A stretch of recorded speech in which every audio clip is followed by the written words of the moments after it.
今天我要教大家做正宗的广西柳州螺蛳粉的商业版制作方法。首先呢，我们制作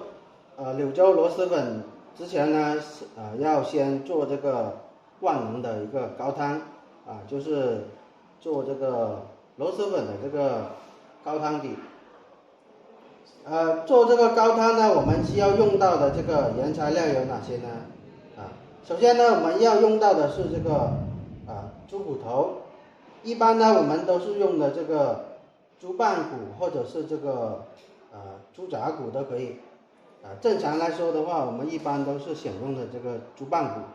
猪棒骨买回来的时候呢，就是要把它砍断尽量呢就是把它砍断，砍成几节或者是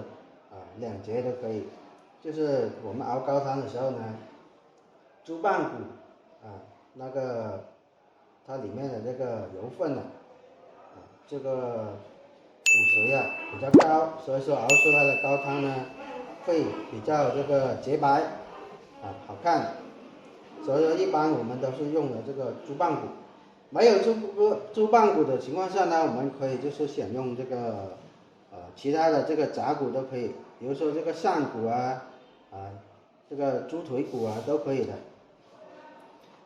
还有呢，我们还要用到呢有这个猪皮猪皮的话，我们买回来的时候呢，或者是在这个买猪肉的时候呢，叫这个猪肉佬把它这个油把它刮干净尽量就是要一层皮就可以了最好呢就是叫猪肉佬呢，就是拿那个火枪去烧一下它，喷一下它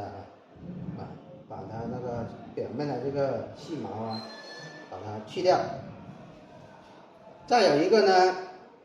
我们还要用到呢有这个鸭肉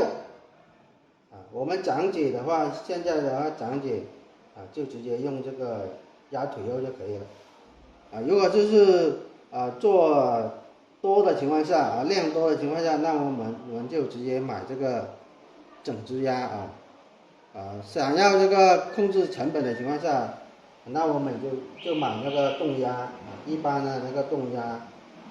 是在20几块钱一只这个鸭那个冻货的鸭就可以了。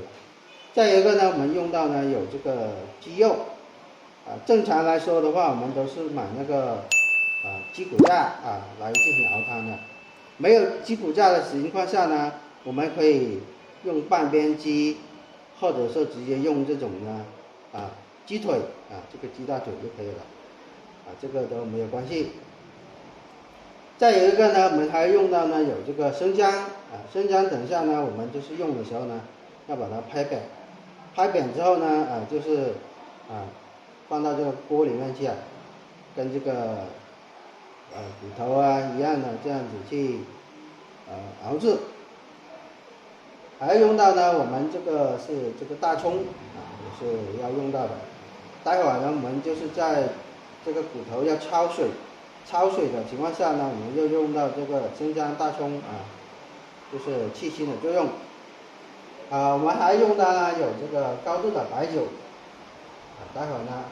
去焯水的时候呢，要用到这个高度白酒。再有一个呢，我们还用到呢有这个清水，熬高汤是要用到清水的，还有这个这个焯水的时候也是要用到这个清水。具体的话熬高汤的话，这个材料就这么多接下来我们下一步呢，就是进行这个焯水处理。接下来我们做下一步操作。